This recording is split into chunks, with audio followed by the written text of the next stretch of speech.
Hello hello hello hello hello everyone, कैसे हैं आप सब लोग। Welcome to the platform of physics Wallah. Good evening good evening good evening. क्या हाल चाल है सबके, क्या हाल चाल है सबके? फटाफट से चैट बॉक्स में बताएंगे। क्या बात है। गुड इवनिंग, हेलो, हाय, नमस्ते।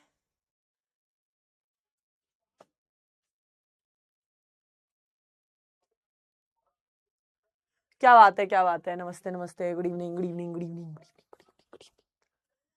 चलिए भाई, शुरुआत करते हैं आज की क्लास की। आज हम अपना chapter sexual reproduction and flowering plants को खत्म करेंगे। आज है हमारा lecture number 2 of the chapter. अब मुझे बताओ, 10th का रिजल्ट आ गया है। यस यस, मुझे अभी पता भी चला कि हमारे 10th क्लास के बच्चों का रिजल्ट आ गया है और बहुत जोरों शोरों से बहुत सारे बच्चों के इनफैक्ट मैसेजेस भी आए हैं मेरे को। तो यस, वेरी वेरी पॉसिबिलिटी। वैसे तो क्लास 12th का रिजल्ट जो है बता रखा है कि फर्स्ट वीक या सेकेंड वीक ऑफ मई में। गूगल पे तो अभी यही बता रहा है, बट लेट्स सी क्या रहता है। ठीक है, खुश रहो आरुषि मैम, खुश रहो। अरे मैं तो खुशी रहती हूँ यार। चलो खैर, अब मुझे फटाफट से ये बताएंगे कितने बच्चों ने कल की डीपीपी शीट सॉल्व करी है, जिसमें मैंने आई थिंक 25-30 क्वेश्चंस दिए थे। ठीक है, पिछला लेक्चर रिवाइज करके आए हैं। फटाफट से चैट बॉक्स में बताएंगे यस मैम कि हम पिछला लेक्चर भी करके आए हैं। मैम, मेरे ब्रदर ने टॉप किया क्लास में। Very good Prince, congratulations to him यार। डीपीपी शीट विराट, जैसे ही क्लास खत्म होती है उसके बाद आपके जो नोट्स वाले सेक्शन के पास एक डीपीपी सेक्शन होता है, वहां पे अपलोड हो जाती है ना।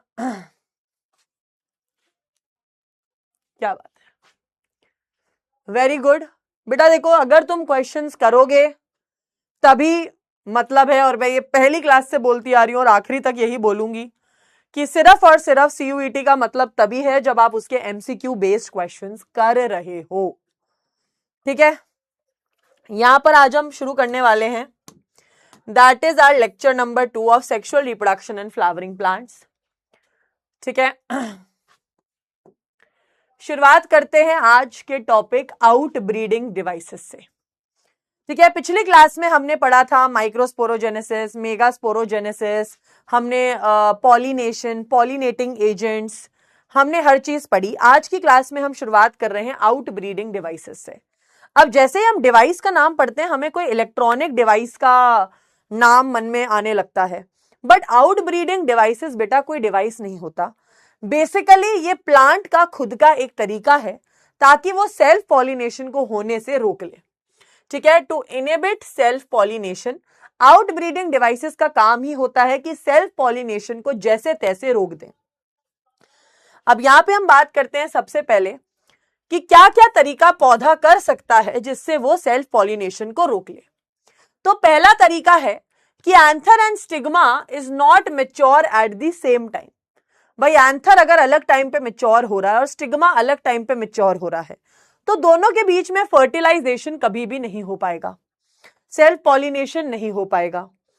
ठीक है, दूसरा तरीका है anther and stigma are placed at different positions. मान लीजिए एंथर नीचे है, स्टिग्मा ऊपर की तरफ है। ठीक है, या स्टिग्मा ऊपर की तरफ है, एंथर नीचे की, मतलब position of anther and stigma ही अगर अलग होगी तो वो एक दूसरे पर पोलन ट्रांसफर कर ही नहीं पाएंगे। ठीक है, वेरी गुड यार, सब लोग मार्क्स लिख के बता रहे हैं मुझे उनके 18 में से कितने क्वेश्चन सही हुए हैं। बहुत ही अच्छी बात है। Practice makes a man perfect, and वो प्रैक्टिस तुम्हें करनी है। ठीक है, तो ये पहले दो तरीके क्या हैं कि अलग अलग टाइम पे मैच्योर हो एंड उनकी पोजीशन अलग अलग हो, तो भाई सेल्फ पॉलिनेशन को रोका जा सकता है। तीसरा तरीका है सेल्फ इनकम्पैटिबिलिटी। सेल्फ इनकम्पैटिबिलिटी क्या होता है कि भाई जब ये अपना पोलन ग्रेन अपने स्टिग्मा पे डालेगा तो ये उसको एक्सेप्ट ही नहीं करेगा। ये कहेगा, ओए तेरा पोलन दूर हटा, मेरे को तेरे साथ पॉलिनेशन ही नहीं करने का है। ये बोलेगा कि ठीक है भाई, फिर मैं पॉलिनेशन दूसरे पौधे का करूं। तो सेल्फ इनकम्पैटिबिलिटी मतलब ये खुद के पौधे का पोलन ग्रेन एक्सेप्ट ही नहीं करेगा, क्योंकि वो सेल्फ पॉलिनेशन को रोकना चाहता है, उसके टुवर्ड्स रिसेप्टिविटी ही नहीं दिखाएगा। ठीक है, चलिए फिर आता है पोलन पिस्टल इंटरैक्शन। तो यार जब दो लोगों की शादी होने वाली होती है, आप लोगों ने अभी तो इतने तुम बड़े हो चुके हो कि तुम्हारे घर में किसी ना किसी की शादी होती है, तो हमेशा ऐसा होता है कि लड़का लड़की को बात करने दी जाती है थोड़े टाइम तक, कि वो एक दूसरे को जान जाएं, एक दूसरे को पहचान जाए, ताकि उनकी शादी कराई जा सके। तो यार यहां पर भी थोड़ा सिस्टम ऐसा ही होता है। पोलन और पिस्टल के बीच में एक केमिकल इंटरैक्शन होता है, उन दोनों की कुछ बातें होती हैं। ठीक है, मान लीजिए this is a stigma and this is a pollen. तो इन दोनों के बीच में कुछ केमिकल इंटरैक्शन होगा, जिससे ये डिसाइड करेगा कि इस पोलन ग्रेन को एक्सेप्ट करना है कि नहीं करना है। ठीक है, एक्सेप्ट करेगा कि रिजेक्ट करेगा, वो डिसाइड होगा। That is pollen pistol interaction. Pollens do not, भाई पॉलिनेशन का मतलब ये नहीं है कि फर्टिलाइजेशन होगा ही होगा। Pistil has the power to accept और reject the pollen grain.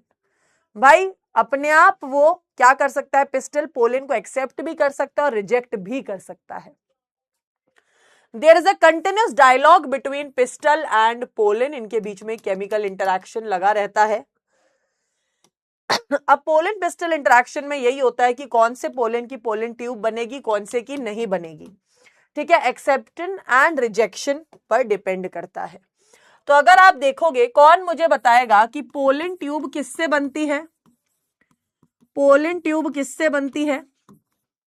Pollen tube बनती है वेजिटेटिव सेल से, पोलन ग्रेन के वेजिटेटिव सेल से, और इसके न्यूक्लियस को ही कहते हैं ट्यूब न्यूक्लियस। ठीक है, इसके न्यूक्लियस को ही कहते हैं ट्यूब न्यूक्लियस।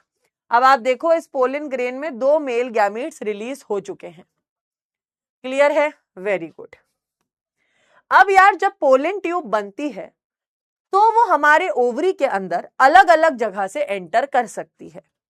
या तो पोलन ट्यूब माइक्रोपाइलर एंड से एंटर करेगी, या पोलन ट्यूब ऊपर चलाजल एंड से एंटर करेगी, या पोलन ट्यूब इंटेग्यूमेंट एरिया से एंटर करेगी। पोलन ट्यूब ओवरी के अंदर अलग अलग जगह से एंटर कर सकती है। ठीक है, अब आपकी एनसीईआरटी ने बोला है, ये एक छोटी सी चीज है बट आपको पता होनी चाहिए, क्योंकि यार आज की डेट में क्वेश्चन कहीं से भी उठकर आ सकता है। तो यार आपकी एनसीईआरटी कहती है कि हम लोग लेबोरेटरी के अंदर भी पोलन ट्यूब जर्मिनेशन देख सकते हैं, ऑब्जर्व कर सकते हैं।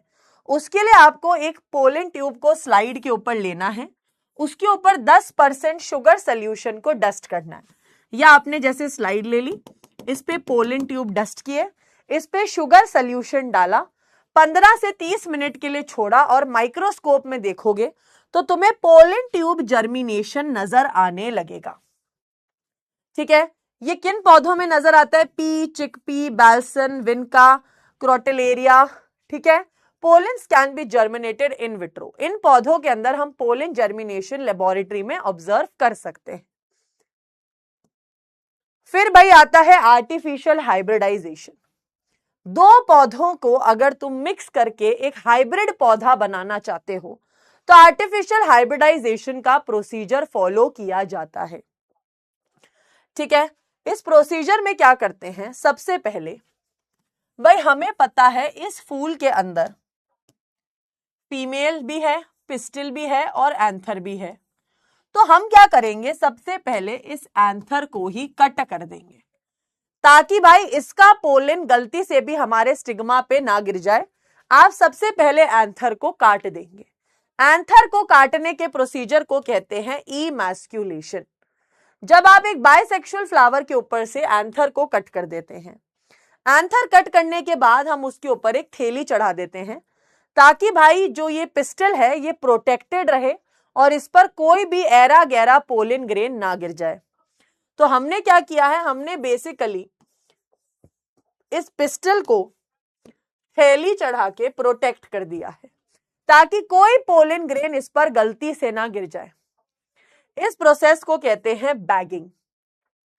तीसरे प्रोसीजर में हम क्या करते हैं, इस बैग को हटाते हैं, हम अपना मन पसंदीदा पोलन ग्रेन इसके ऊपर डस्ट करते हैं, जो पोलन ग्रेन से हमें इसका हाइब्रिडाइजेशन कराना है। इसे कहते हैं क्रॉस पॉलिनेशन। और फिर हम वापस इसके ऊपर थैली चढ़ा देते हैं, मतलब बटर पेपर चढ़ा देते हैं, ताकि भाई ये आराम से अपना फर्टिलाइजेशन का प्रोसीजर कर सके। ठीक है, तो भाई ये स्टेप्स होते हैं आर्टिफिशियल हाइब्रिडाइजेशन के। क्या क्या स्टेप्स है? सबसे पहले एक बाइसेक्सुअल फ्लावर लो, उसमें एंथर को रिमूव करो, इमैस्कुलेशन। उसके बाद उसको बटर पेपर से कवर कर दो। बटर पेपर कवर करने के बाद उसके ऊपर पोलन ग्रेन जो आपको डस्ट करनी है वो करो। फिर वापस बैगिंग करो, रीबैगिंग, जब तक फ्रूट डेवलप हो जाएगा और आपके डिजायर्ड सीड्स डेवलप हो जाएंगे और आपका काम हो जाएगा। ठीक है, पर बहुत बार आपके एग्जाम में क्वेश्चन पूछ लिया जाता है, अगर फूल बाइसेक्सुअल है तो ये 4 स्टेप्स होते हैं, इमैस्कुलेशन, बैगिंग, डस्टिंग एंड रीबैगिंग। पर अगर फूल यूनिसेक्सुअल है, मान लो भाई फूल के अंदर पहले से ही मेल है ही नहीं, भाई इसमें हमें एंथर नजर ही नहीं आ रहा, तो आपको इमैस्कुलेशन का स्टेप करना ही क्यों है? तो भाई इमैस्कुलेशन का स्टेप आप यूनिसेक्सुअल फ्लावर में स्किप कर सकते हो, क्योंकि भाई अगर इसके पास मेल है ही नहीं तो काटोगे किसको? तो यहाँ पे एंथर है ही नहीं, तो इमैस्कुलेशन का स्टेप स्किप किया जा सकता है, एक स्टेप लेस। Yes Prince. अब आता है डबल फर्टिलाइजेशन का टॉपिक। मैं पहले बता देती हूं, आपके सीयूईटी के पीवाईक्यू में इस टॉपिक पे से क्वेश्चन आ चुका है। सीयूईटी का पीवाईक्यू रह चुका है डबल फर्टिलाइजेशन। इस पे से क्या क्वेश्चन आया था आपको क्लास के एंड में पता चल जाएगा, क्योंकि इस चैप्टर से पिछले 4 साल में क्या क्वेश्चन पूछे गए हैं मैं क्लास के एंड में लेकर आई हूं, तो आप लोगों को वो चीज तो पता चल ही जाएगी। तो बस आप लोग अभी डबल फर्टिलाइजेशन को समझ लीजिए।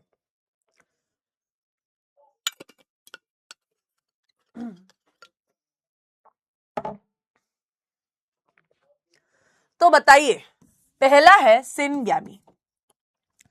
अब होता क्या है बेटा, अब होता क्या है, 2 मेल गैमीट्स हैं, ये रहा मेल गैमीट, एक मेल गैमीट ये रहा।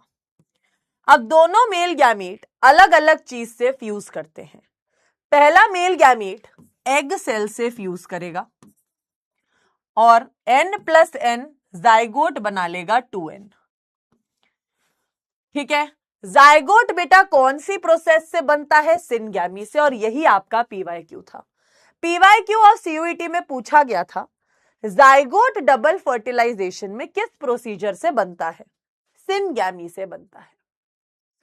ठीक है, फिर भाई ट्रिपल फ्यूजन में क्या होता है, एक male gamete 2 polar nuclei, 2 polar nuclei के साथ जुड़ता है। ठीक है, सेंट्रल सेल के 2 पोलर न्यूक्लियाई के साथ, और बनाता है प्राइमरी एंडोस्पर्म सेल जो कि होता है 3n। ठीक है, जो आगे जाके बनाती है आपकी एंडोस्पर्म। ये दोनों क्या हैं? आपके पोलर न्यूक्लियाई। तो भाई 2 प्रोसीजर होते हैं, आपका जो एक मेल गैमीट है वो एग सेल से फर्टिलाइजेशन करेगा, दूसरा मेल गैमीट पोलर न्यूक्लियाई से फर्टिलाइजेशन करेगा। आप लोग यहाँ पे देखिए, यहाँ पे 1, 2 और 3 ये तीनों मिल गए, 2 पोलर न्यूक्लियाई एक मेल गैमीट, यहाँ पे ये 2 हैं एग सेल और मेल गैमीट। तो यहां हो रही है सिनगैमी, यहां हो रहा है ट्रिपल फ्यूजन। ठीक है, इस तरीके से फर्टिलाइजेशन हुआ है ना। चलिए, अब सबसे बड़ा सवाल, ये स्टेटमेंट बेस्ड क्वेश्चन में पूछा जा चुका है नीट में, कि डबल फर्टिलाइजेशन के बाद सिनर्जिड और एंटीपोडल सेल डीजेनरेट हो जाते हैं। ठीक है, डबल फर्टिलाइजेशन के बाद। क्लियर है?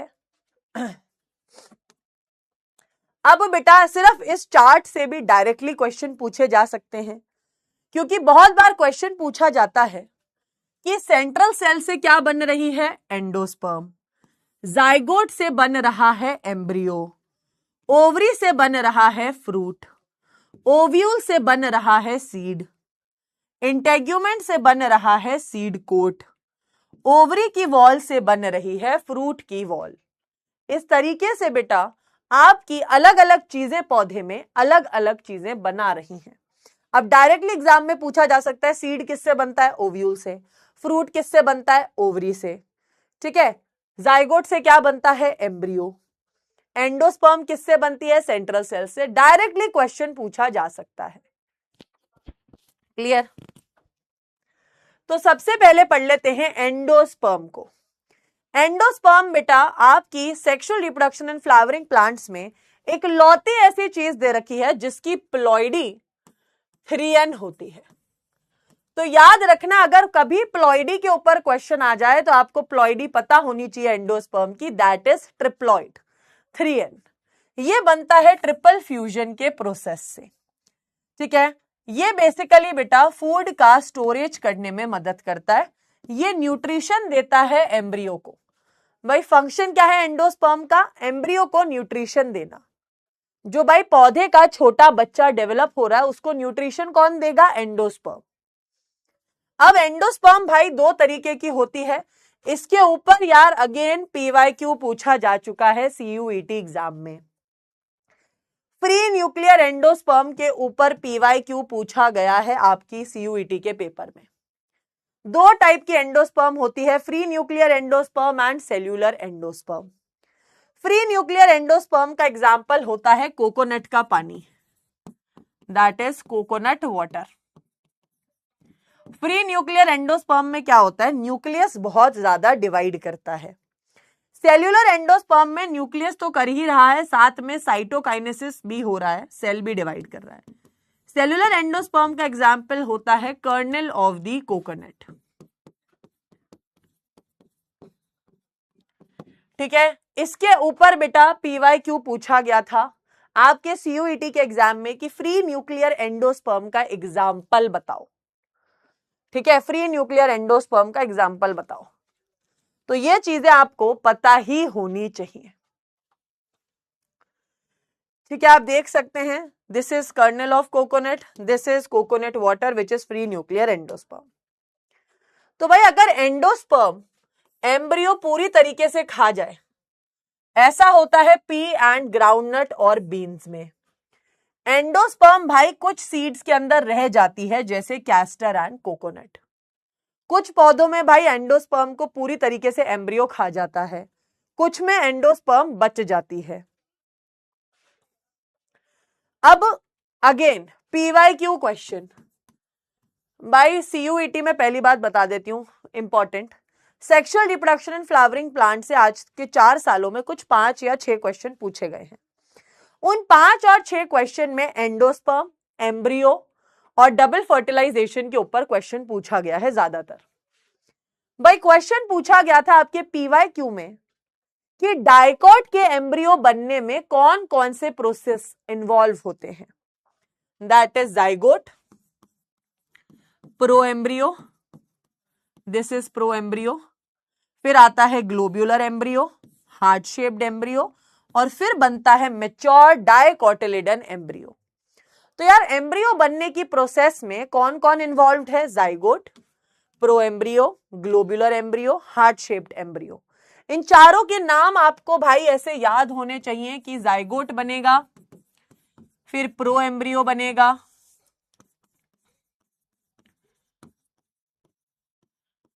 फिर भाई आपका बनेगा ग्लोब्यूलर एम्ब्रियो, फिर बनेगा हार्ट शेप्ड एम्ब्रियो, और फिर बनेगा मैच्योर एम्ब्रियो। तो ये सीक्वेंस आपको याद होनी चाहिए कि एक डाइकॉट एम्ब्रियो बनने से पहले कितने शेप के एम्ब्रियो बनते हैं। इसके ऊपर PYQ पूछा जा चुका है आपके CUET के पेपर में। क्लियर है? तो आप देख सकते हो कैसे जाइगोट और प्रो एम्ब्रियो धीरे धीरे डेवलप होके मैच्योर एम्ब्रियो बनाने लगते हैं। अब हम बात करते हैं मोनोकॉट एंड डाइकॉट एम्ब्रियो के बीच के डिफरेंस की। अब यहां पर आप देख लेना क्योंकि इसके ऊपर भी क्वेश्चन पूछा जा चुका है। बेटा डाइकॉट एम्ब्रियो में क्या होता है? 2 कॉटिलिडन होते हैं, 1 एंड 2।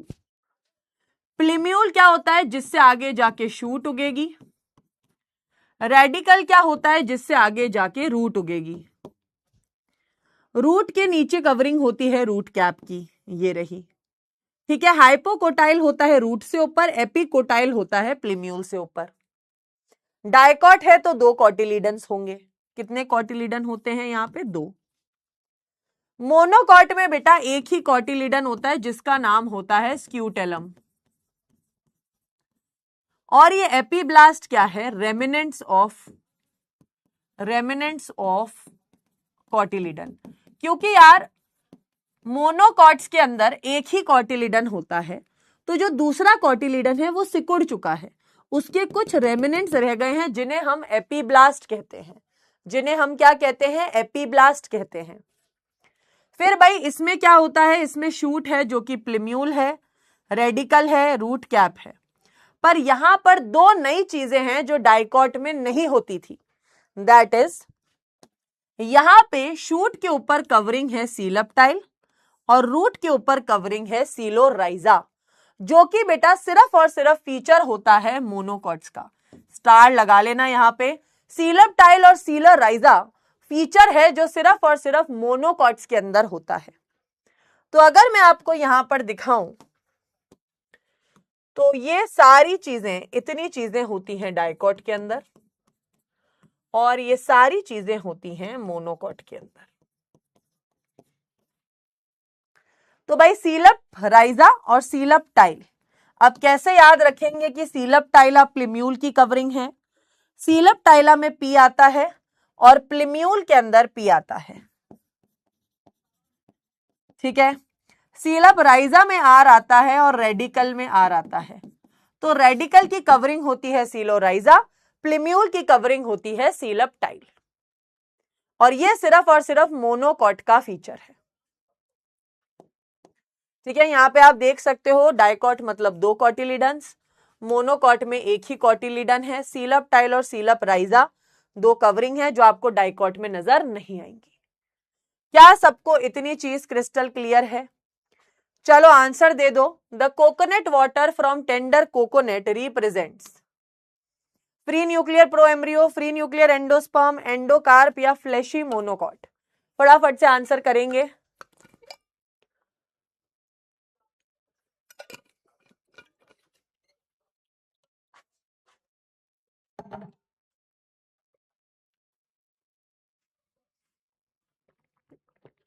लीफ प्राइमोर्डियल बेटा वो होता है जिससे लीफ उगती है।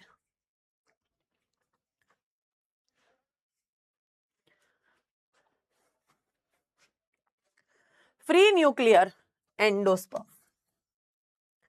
ठीक है, फ्री न्यूक्लियर एंडोस्पर्म। क्या बात है। लुभन, आई थिंक लुभन को मैंने पहली बार देखा है टॉप में। Very good. Navya, Neel, Bhim, Kavish, Oshi, Shubham, Ankita, Sakira and Kesar. Very good. ठीक है, क्या यहां तक सबको क्रिस्टल क्लियर है? फटाफट से CC in the chat box with pink hearts लिख देंगे। CC in the chat box with pink hearts मतलब होता है क्रिस्टल क्लियर है मैम, दिल से। ठीक है, फटाफट से बता देंगे। क्या हमें एम्ब्रियो, एंडोस्पर्म वाला पार्ट क्लियर है? फिर हम पढ़ लेते हैं सीड के बारे में। Very good. वैसे बता देती हूं, कल हमारी क्लास है यूट्यूब पर 2 बजे सफल सीरीज की, जहां पे जेनेटिक्स एंड एवोल्यूशन की जो यूनिट है उस यूनिट को मैं पढ़ाने वाली हूं कंप्लीट विद क्वेश्चन प्रैक्टिस। तो भाई कल 2 बजे वहां आ जाना। तो मोस्ट प्रोबेबली जो कल आपकी बैच की क्लास जाएगी वो मैं रिकॉर्डेड डालूंगी, बिकॉज सफल सीरीज में अपनी क्लास है। तो कल जो आपकी क्लास जाएगी वो रिकॉर्डेड जाएगी, देख लेना, इज्जत से देख लेना बेटा, कोई भी क्लास स्किप नहीं होनी चाहिए, ट्रस्ट मी। ठीक है, चलो अब बात करते हैं बीज के बारे में, which is called as seed. Seed क्या होता है? एक final product of sexual reproduction है। भाई जब भी जैसे ह्यूमंस में जब रिप्रोडक्शन खत्म होता है, बच्चा पैदा हो जाता है, तो भाई जब पौधे में रिप्रोडक्शन खत्म होता है तो क्या पैदा होता है? सीड पैदा होता है। सीड क्या होते हैं बेटा? Seeds are formed inside fruit. Fruit के अंदर सीड बनता है। सीड में 3 चीजें होती हैं, seed coat, cotyledon and embryonal axis. ठीक है, ये दिखाती हूं आपको सीड कोट। ये देखो, जैसे ये फोटो है मूंगफली की और इसके छिलके की। मूंगफली के छिलके को कहते हैं सीड कोट, ये आप दो कॉटिलीडन्स देख सकते हो और ये है इसकी एम्ब्रियोनल एक्सिस। यहाँ पे है प्लिम्यूल, यहाँ पे है रेडिकल। तो इस तरीके से हम देख सकते हैं सीड के स्ट्रक्चर को। अब आपकी एनसीईआरटी ऐसा कहती है जब सीड मैच्योर हो रहा होता है, अब बेटा आपको इंपॉर्टेंस पता चलेगी पानी देने की पौधे को। ठीक है, बहुत बार बहुत लोग ये चीज बोलते हैं कि यार पौधे को, जैसे मेरे घर में ना मेरी दादी माँ जो है वो हमारे घर के गार्डन को बहुत ज्यादा सजाती हैं, वही हमारे घर पे सारे उगने वाले पौधों का ध्यान रखती हैं।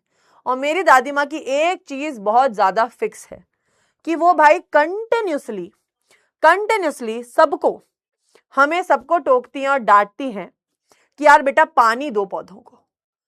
तो अब मैं आपको बताऊंगी पानी देना जरूरी क्यों है। जब भी बेटा आप एक नया बीज बोते हो या उसको उगाते हो सॉइल में डाल के, अगर सीड के पास पानी की कमी हो गई तो भाई 10-15% मॉइस्चर नहीं हुआ तो सीड का मेटाबॉलिज्म स्लो हो जाता है, मतलब अब सीड उगेगा नहीं, वो पौधे में बदलेगा ही नहीं क्योंकि उसको पानी ही नहीं दे रहे तुम। तो मैम अगर किसी को हम पानी नहीं दे रहे तो क्या होगा? तो भाई अगर आप पानी नहीं दोगे, उसका मेटाबॉलिज्म रुक गया तो सीड चला जाएगा डोरमेंसी में। Ma'am what is dormancy? It is a state of inactivity, जब वो सीड आगे ग्रो ही नहीं होगा, वो एक ही स्टेज में रुक गया है। ठीक है, पर अगर तुमने प्रॉपर ऑप्टिमम कंडीशन, टेम्परेचर और ऑक्सीजन उसे प्रोवाइड किया तो डेफिनेटली वो सीड उग जाएगा। पर अगर तुमने नहीं दिया तो बेटा सो सॉरी टू से तुम्हारा सीड डोरमेंसी में चला जाएगा, कोमा में चला जाएगा भाई। वो कहेगा सॉरी तुम मुझे पानी नहीं दे रहे, मैं क्यों उगूं तुम्हारे लिए, मैं क्यों तुझे भाई फ्रूट और वो सब दूं और तू खाए और मजे से पेड़े खाए और मेरे को तू पानी भी नहीं देगा? ऐसा कैसे हो सकता है भाई? सीड की भी कोई इज्जत विज्जत है कि नहीं है? है भाई, वो भी सेल्फ रिस्पेक्ट के लिए खड़ा होता है अपनी। वो कहता है हेलो, अगर तुमने मुझे रिस्पेक्ट नहीं दिया तो मैं भी तेरे को नहीं दूंगा खाना। तो this is a simple as it. हर चीज बेटा डिजर्व करती है जो उसे चाहिए। और आज के डेट में तो हर कोई भाई बहुत ज्यादा ऐसे होता है कि मेरे को तो, मैं तो डोज डिजर्व करता हूं, मैं तो ये डिजर्व करता हूं, मैं तो वो डिजर्व करती हूँ। अरे करते हो तो तुम्हें मिलेगा। ठीक है, सिंपल। चलिए, तो यहां पर बेटा क्या होता है, माइक्रोपाइलर जो एंड होता है सीड का, वहां पर एक छोटा सा होल होता है ताकि सीड के अंदर ऑक्सीजन और सारी चीजें जा सके। ठीक है,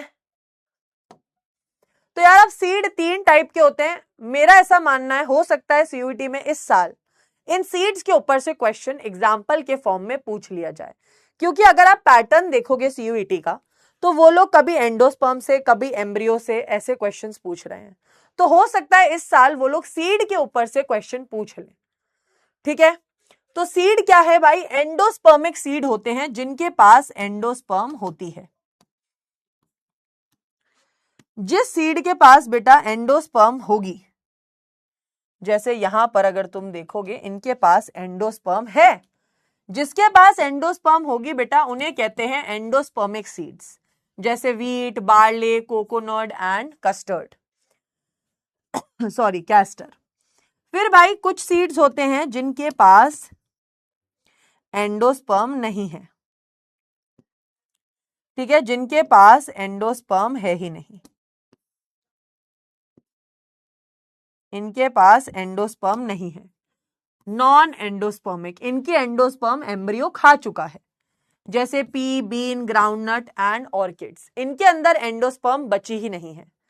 these are example of non endospermic seeds. Perispermic seeds क्या होता है? जिनके पास एंडोस्पर्म तो है पर उस एंडोस्पर्म के अंदर प्रेजेंट हैं रेमिनेंट्स ऑफ न्यूसेलस, मतलब न्यूसेलस के कुछ सेल्स हैं जो प्रेजेंट हैं इस एंडोस्पर्म के अंदर। दिस इज एंडोस्पर्म, एंडोस्पर्म के अंदर, दिस इज एंडोस्पर्म, एंडोस्पर्म के अंदर कुछ सेल्स ऑफ न्यूसेलस प्रेजेंट है। ऐसे सीड्स को कहते हैं पेरिस्पर्मिक सीड्स। इनका एग्जाम्पल है black pepper, beet and castor. इन तीनों के एग्जाम्पल्स के ऊपर यार क्वेश्चंस पूछे जा सकते हैं, ऐसा मुझे लगता है। तो मैं तुम्हें एक बार पहले ही बता रही हूं, एक बार इसकी एग्जाम्पल अच्छे से याद करके देना। डन। या आपके एनसीईआरटी में अलग अलग सीड्स की फोटो दे रखी है, जैसे ये डाइकॉट है, ये डाइकॉट है, ये तो प्याज का दे रखा है, मोनोकॉट, मेस का दे रखा है। ज्यादातर इस डायग्राम के ऊपर क्वेश्चन पूछा जाता है, ये डायग्राम इंपॉर्टेंट है, जहां पे दिखा रखा है सीलप टाइल, सीलप राइजा, स्क्यूटेलम, एंडोस्पर्म, ये एक मोनोकॉट के प्रॉपर सीड की फोटो दे रखी है। हाँ बेटा, कैस्टर दोनों में दे रखा उन्होंने। तो एक मोनोकॉट और एक डाइकॉट सीड के बीच का डिफरेंस है, इसमें एक ही कॉटिलीडन है, यहाँ पे 2 कॉटिलीडन है, यहाँ पे भी प्लिम्यूल रेडिकल है, सीलप टाइल, सीलप राइजा है, यहाँ पे बेटा प्लिम्यूल है और रेडिकल है। सीलप टाइल, सीलप राइजा डाइकॉट में नहीं होती है। अब भाई सीड का फायदा क्या है? मैम सीड के भी फायदे होते हैं, ऑब्वियसली बेटर डिस्पर्सल मेथड। ठीक है, एक जगह से दूसरी जगह एक पौधे को अगर उगाना है तो सीड से बेस्ट क्या होता है? तुम्हारे घर में भी बहुत बार तुम कोई फ्रूट खाते हो और उसके बीज बचते तो तुम अपने गार्डन में डाल देते हो। ठीक है, इनको आप स्टोर करके रख सकते हो एज अ फूड मटेरियल। फिर भाई इसका यंग एम्ब्रियो को ये बचा के रखता है, क्योंकि सीड एक प्रोटेक्शन है एम्ब्रियो के लिए। ठीक है, वेरिएशंस की वजह है सीड। अब आती है सीड वाइबिलिटी। तुम्हें क्या लगता है, जैसे पोलन वाइबिलिटी थी, पोलन की एक एक्सपायरी डेट है, सीड की भी होती है। सीड भी बेटा कुछ समय तक ही जिंदा रह सकता है। ठीक है, the period from which the seed retains the power of germination, जैसे ऑक्सैलिस पौधा है, इसका सीड कुछ महीनों तक जिंदा रह सकता है। ल्यूपाइन सीड बेटा 10,000 साल तक जिंदा रह सकता है। डेट पाम या फिनिक्स डेटालीफेरा, जो कि बेटा 2000 साल तक सीड वाइबिलिटी शो करता है। ठीक है, तो अगर आप देखोगे यहाँ पे कुछ पौधों के बारे में दे रखा और इनके ईयर्स दे रखे हैं, तो इनके ऊपर डायरेक्टली क्वेश्चन पूछा जा सकता है। एक सेकंड बेटा, कॉल आ रही है, 1 मिनट मैसेज कर देती हूँ मैं। एक्चुअली 10th का रिजल्ट आ गया ना, तो मुझे ऑफिस से मैसेज आ रहा है। 1 सेकंड रुकेंगे।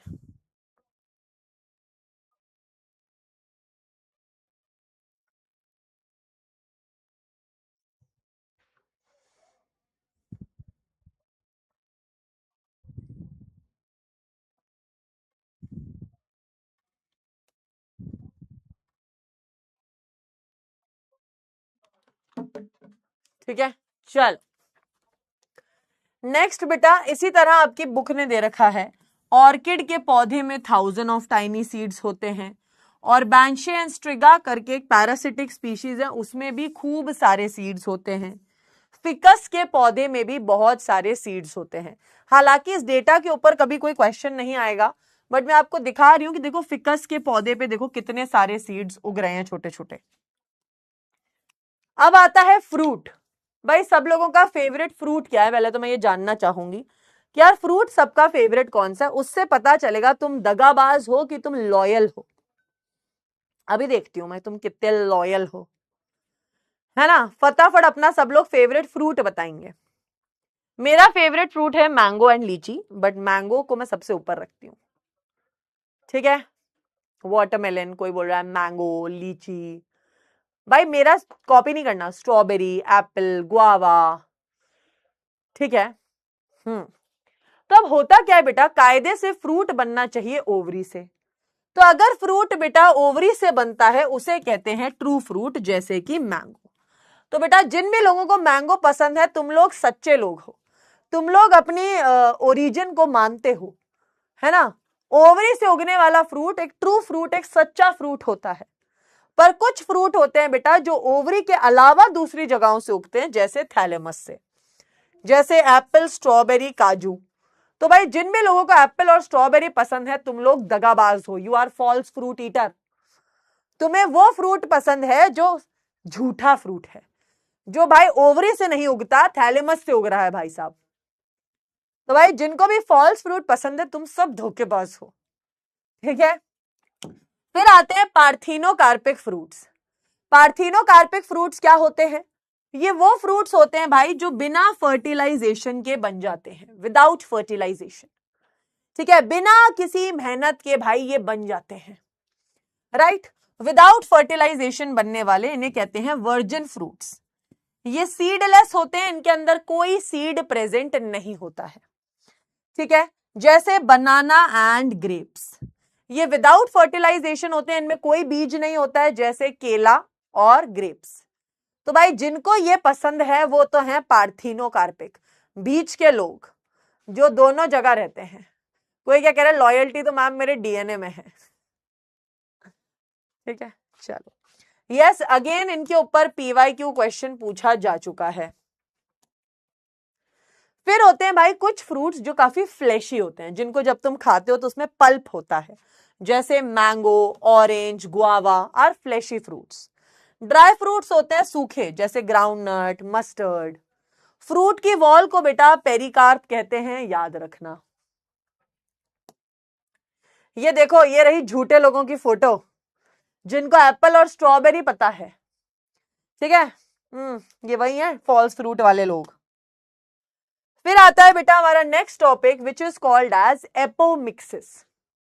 एपोमिक्सिस क्या होता है? बेसिकली आप मान लीजिए ये वो कुछ पौधे हैं जिनको वरदान दिया गया भगवान द्वारा कि तुम स्पेशल हो।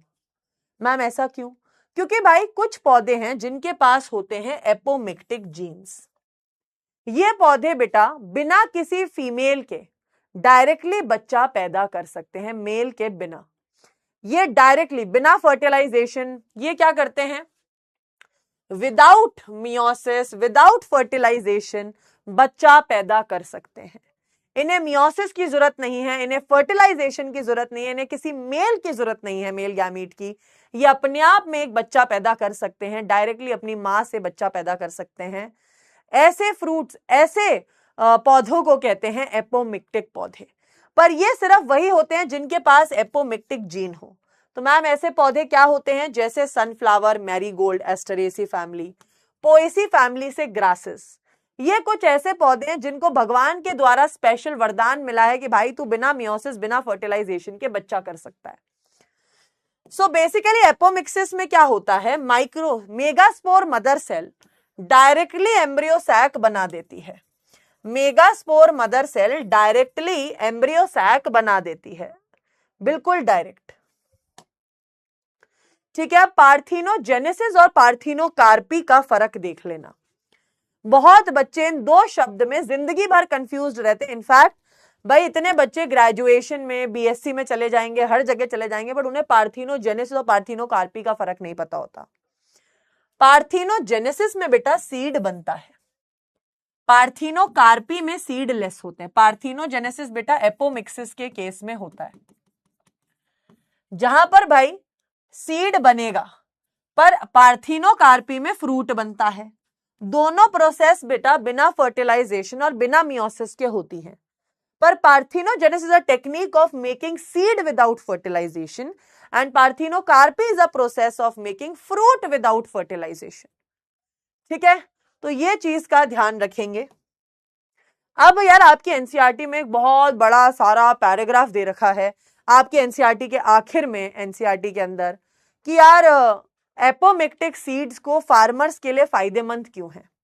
अब सोचो, तुम एक फार्मर हो, तुम बाजार में गए, तुम्हें एक चीज, दोनों सेम, सोचो पानी की बोतल खरीदने गए हो तुम, एक पानी की बोतल है 20 रुपए की, एक बोतल है 5 रुपए की, कौन सी वाली बोतल खरीदोगे तुम? फटाफट बता दो। तुम 5 रुपए वाली ही खरीदोगे, क्योंकि दोनों में सेम क्वालिटी है, 5 रुपए वाली बोतल ही खरीदोगे। तो सेम भाई फार्मर्स के साथ भी यही हुआ। फार्मर्स ने देखा जब हम हाइब्रिड सीड्स खरीद रहे थे वो बहुत महंगे थे, उनमें मियोसिस भी होता है, साथ में अगर तुम हाइब्रिड सीड्स को खरीदते हो तो तुम्हें महंगे भी पड़ते हैं, ठीक है, प्लस तुम्हें पैसे भी ज्यादा देने पड़ते हैं, प्लस तुम्हें हाइब्रिड सीड्स बार बार जाके मार्केट से खरीदने पड़ते हैं, क्योंकि उसमें सेग्रीगेशन ऑफ कैरेक्टर्स होता है। पर अगर तुम एपोमिक्टिक सीड्स खरीदोगे तुम्हें चीपर, सस्ते पड़ेंगे। पहली बात तो उसमें कोई मियोसिस, कोई फर्टिलाइजेशन नहीं हो रहा, तो no, very important point, no segregation of characters. कोई कैरेक्टर सेग्रीगेट नहीं होगा तो इस पौधे से जो सीड बनेंगे तुम उन्हें दोबारा यूज कर सकते हो, तिबारा, चौथी बार, पांचवी बार। तुम्हें मार्केट से सिर्फ एक बार ही एपोमिक्टिक सीड खरीद के लाने हैं, उसके बाद तुम्हें वापस मार्केट जाने की जरूरत नहीं पड़ेगी। बट अगर तुम हाइब्रिड सीड्स खरीद के लाओगे तो हाइब्रिड सीड्स में तुम्हें बार बार नए सीड्स खरीद के हर बार लाने पड़ेंगे। तो अब तुम लोग सोच रहे होगे मैम इस हिसाब से तो फार्मर्स की जिंदगी बदल गई, उन्हें तो सिर्फ एपोमिक्टिक सीड्स खरीदने चाहिए। पर बेटा एपोमिक्टिक जीन हर पौधे के पास नहीं होता। हालांकि हमारे दुनिया के साइंटिस्ट पूरी कोशिश कर रहे हैं कि वो हर पौधे के अंदर एपोमिक्टिक जीन डाल के एपोमिक्टिक सीड्स बना सकें, पर अभी तक हम उसमें बहुत ज्यादा सक्सेसफुल नहीं हुए हैं। But still we are trying. ठीक है, फिर आता है आखिरी टॉपिक, पॉली एम्ब्रियोनी। पॉली का मतलब ही होता है many, many embryos. More than one embryo is called as polyembryony. तो cells of the new cellus form many embryos. जब बहुत सारे एम्ब्रियो बनते हैं, स्पेशली वो एपोमिक्टिक एम्ब्रियोज ही होते हैं, जब बहुत सारे एम्ब्रियो बन जाते हैं इस कंडीशन को कहते हैं पॉली एम्ब्रियोनी। और इसका एग्जाम्पल होता है सिट्रस फ्रूट्स, जैसे ऑरेंज, लेमन, जो भी सिट्रस फ्रूट्स हैं they are polyembryony condition. ठीक है, अब बता दो, चलो क्वेश्चंस कर लेते हैं एक बार। चैप्टर बेटा खत्म होता है, थोड़े से क्वेश्चंस देख लेते हैं। फ्लोरल पार्ट ऑफ फ्रूट जो थैलेमस, स्ट्रॉबेरी किस पार्ट ऑफ दी फ्रूट से बनता है, मतलब किससे बनता है? पेडिसल, कैलिक्स, थैलेमस, ब्रैक्ट्स, किससे बनता है स्ट्रॉबेरी?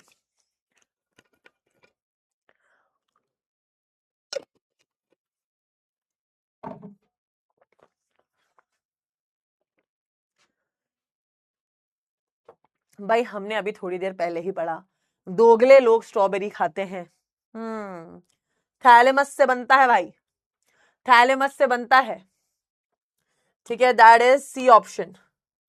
लुभन, हर्षमृत, वंश, श्रेयांश, नव्या, शुभन, गौरव, शिवांश, यश, देवमणि। क्या बात है लुभन, आज तो लुभन ने ठान लिया टॉप रैंक ही लेके आऊंगा आज की क्लास में।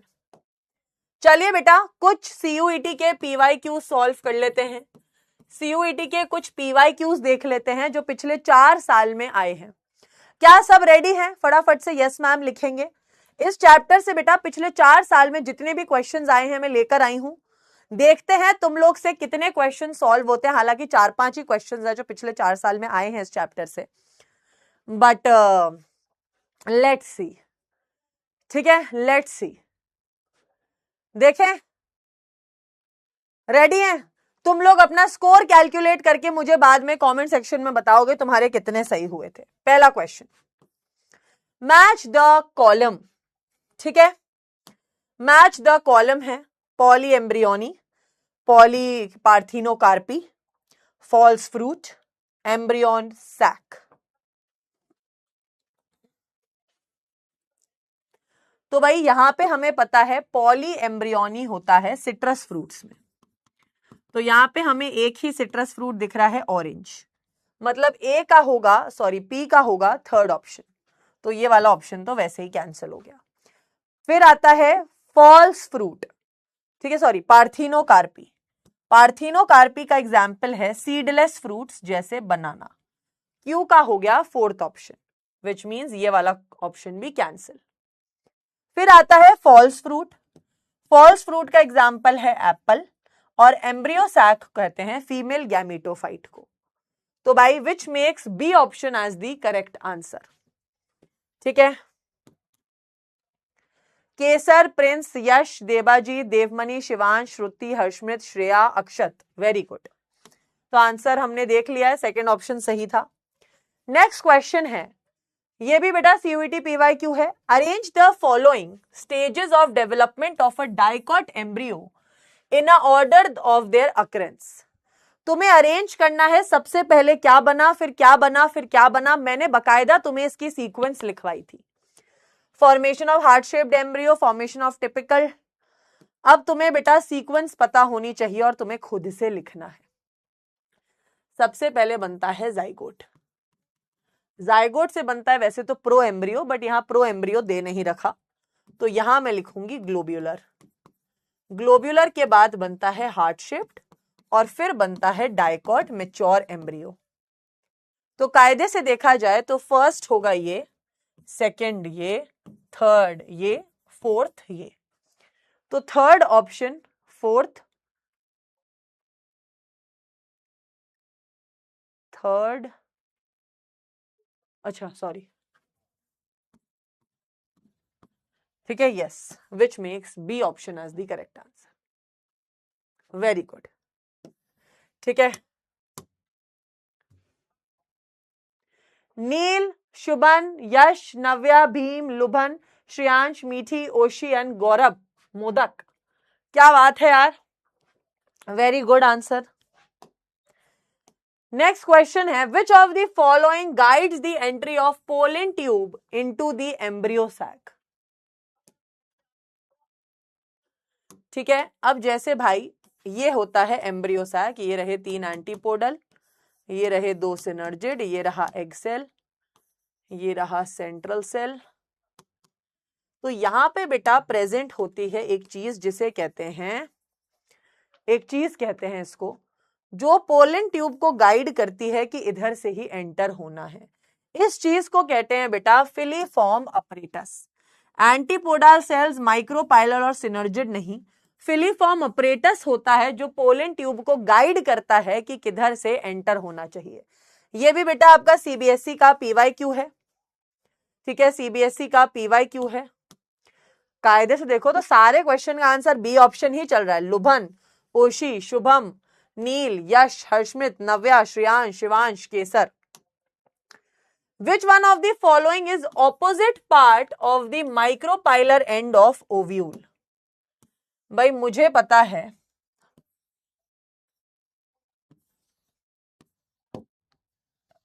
अरे सो सॉरी,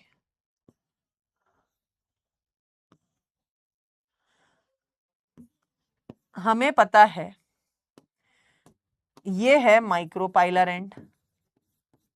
तो भाई माइक्रोपाइलर एंड के ऑपोजिट कौन सा एंड होता है? ठीक है, हाइलम, फ्यूनिकल, न्यूसेलस। भाई हाइलम तो अटैचमेंट का पॉइंट है, फ्यूनिकल भी नहीं होगा, न्यूसेलस भी नहीं होगा, चलाजल एंड होगा। माइक्रोपाइलर के ऑपोजिट होता है chalazal end, B option again. भाई देख लो तुम, सीयूईटी में तुक्का मारने का तरीका, हर क्वेश्चन का आंसर बी दे रखा है भाई। ओशी, लुभन, नील, नव्या, यश, श्रेयांशी, भीम, केसर, प्रिंस, शुभम। तो अगर तुक्का मारना हुआ तो बी ऑप्शन, वैसे तुक्का मारना नहीं चाहिए भाई, नेगेटिव मार्किंग हो जाती है।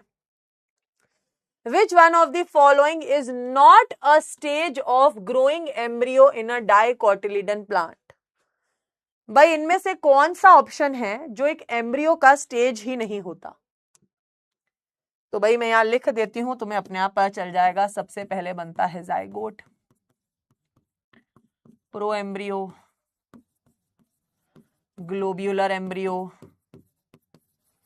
Heart shaped embryo and then mature embryo. तो इनमें से कौन सा है जो ऑप्शन है ही नहीं? भाई हार्ट शेप ठीक है, ग्लोबुलर ठीक है, प्रो ठीक है। एपीब्लास्ट मतलब होता है रेमिनेंट्स ऑफ कॉटिलिडन। एपीब्लास्ट का मतलब होता है कॉटिलिडन के बचे खुचे cells, which means D option is the incorrect answer. Luban, Oshi, Shubham, Neel, Navya, Yash, Kesar, Devmani, Prince and Bhimraj. The coconut water from tender coconut, coconut का पानी is a good source of nutrition. क्या है? फ्री न्यूक्लियर एंडोस्पर्म है, सिनर्जिड है, एंटीपोडाल है, या स्क्यूटेलम है? देख रहे हो, पीवाईक्यू बताया था, एंडोस्पर्म से पीवाईक्यू पूछा जा चुका है।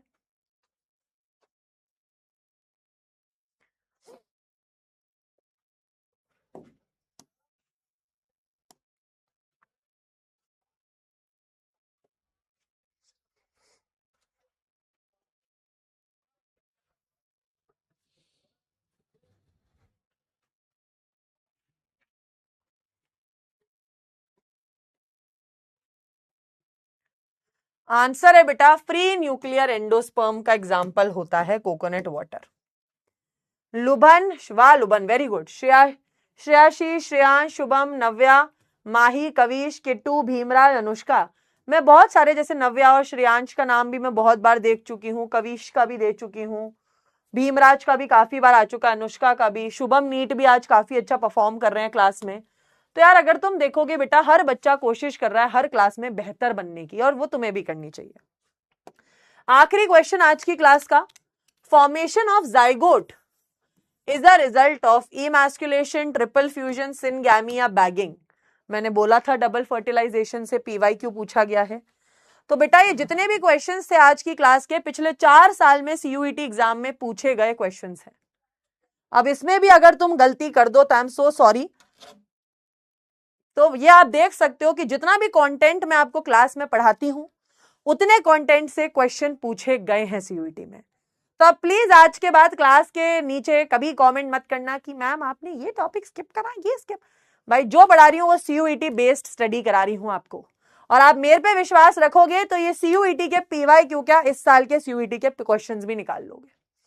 बस धैर्य रखिए खुद में। सिनगैमी, ठीक है। तो बेटा मैं कोई पहली बार सीयूईटी के बच्चों को पढ़ा नहीं रही हूँ, मैं काफी सालों से पढ़ाती आ रही हूँ, मुझे 6 से ज्यादा साल हो गए पढ़ाते हुए, और ये 6 साल तो मैं डायरेक्टली बच्चों को पढ़ा रही हूँ, कोचिंग्स के साथ मिलके तब है।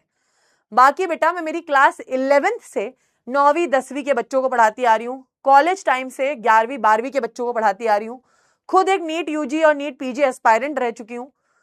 तो मैं आपको जिस तरीके से अगर बता रही हूँ आप उस तरीके से चलते हैं तो बेटा आप जरूर एग्जाम क्रैक करेंगे, ये आपको विश्वास रखना मेरे में जरूरी है, ठीक है। श्रेयाशीष, नील, शुभम, केसर, वेरी गुड, केसर भी आज मुझे काफी बार दिखा है, श्रेयांश, लुबन, नव्या, प्रिंस, वेरी गुड, देवमणि, कविश, देवमणि भी दिख रहे हैं आज, तो वेरी गुड यार, huge round of applause for all the students जो आज 9 में से 9 करेक्ट है। Ruchika very good, Sania very good, Anjali बेटा एक क्वेश्चन भी गलत क्यों हुआ है, ट्राई नहीं हो अगली बार, but very good, Ankita very good, Priyanshi good, Preeti work करना पड़ेगा, प्राची थोड़ा और काम, Jishram, Shishika very good, Divya okay, Sneha good. भाई जिनके 9 में से 9 क्वेश्चन करेक्ट हुए हैं वेरी गुड, जिनके 8 या 7 या 6 क्वेश्चन ही सही गए हैं, आई विल से जो क्वेश्चन गलत हुआ है एक बार चेक कर लो कि क्यों गलत हुआ, ठीक है। तो आई होप आज की क्लास बेटा आपको बहुत ही बेहतरीन लगी हो। एक बार लीडर बोर्ड चेक कर लेते हैं। On the first position we have Lubhan, so good यार, प्राउड ऑफ यू बेटा, Yash very good, Devmani, Neel, Ankita, Kesar, Harshita very good, Shubham, Anshika and Jiya, the top 10 scorers of our today's class. तो भाई मैं कहना चाहूंगी आज पहले तो डीपीपी शीट सॉल्व कर लेना जो आज मिली है, साथ में आज का लेक्चर रिवाइज कर लेना, और बेटा इसी तरीके से हम क्वेश्चंस करेंगे और चैप्टर को पढ़ेंगे।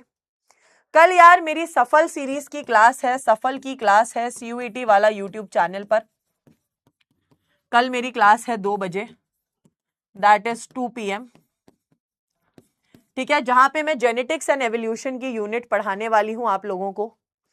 तो यार मिलते हैं कल की क्लास में, मिलते हैं कल की क्लास में और अच्छे से कवर करेंगे। तो हो सकता है कल आपकी प्रवेश में जो क्लास है वो रिकॉर्डेड जाए, ठीक है, क्योंकि यार ऑब्वियसली जब मैं जेनेटिक्स एंड एवोल्यूशन की यूनिट 3-4 घंटे बच्चों को यूट्यूब पे पढ़ाऊंगी तो आपकी क्लास लेने की एनर्जी नहीं बचेगी। तो कल बेटा हम लोग एक नया चैप्टर शुरू करने वाले हैं बैच के अंदर, principles of inheritance and variation. अब थोड़ी चीजें मुझे आपसे हार्ट टू हार्ट बात करनी थी जो मैं बता देती हूं। बेटा बैच के अंदर जो भी कंटेंट डल रहा है, चाहे वो रिकॉर्डेड डले चाहे वो लाइव डले, आपका काम है उसको कंप्लीट करना। अगर बेटा मैं मेरे वर्कलोड के होते हुए भी आपको लेक्चर प्रोवाइड कर रही हूं, चैप्टर्स कंप्लीट करा रही हूं, रिकॉर्डेड डाल रही हूं, उसके बाद भी अगर तुम्हारा काम कंप्लीट नहीं होता बेटा तो दोषी तुम ही हो, nobody else is responsible for it, ठीक है, यू योरसेल्फ इज रिस्पॉन्सिबल। और आई थिंक आपका पहला टेस्ट होने वाला है, आपको मैं बता देती हूं हमारे यहाँ एक रियल टेस्ट सीरीज चलती है जिसके टेस्ट शुरू होने वाले हैं और आप लोगों का टेस्ट भी होने वाला। आई थिंक अभी 19 को आप लोगों का पहला टेस्ट है बैच का। टेलीग्राम का link, I am so sorry मैं लाना भूल गई, सफल की क्लास में मैं टेलीग्राम का लिंक लगा दूंगी, ठीक है। तो principles of inheritance and variation chapter कल मोस्ट प्रोबेबली आपकी एक रिकॉर्डेड लेक्चर जाएगा, उसको कंप्लीट कर लेना, ठीक है। मिलते हैं नेक्स्ट क्लास में, तब तक के लिए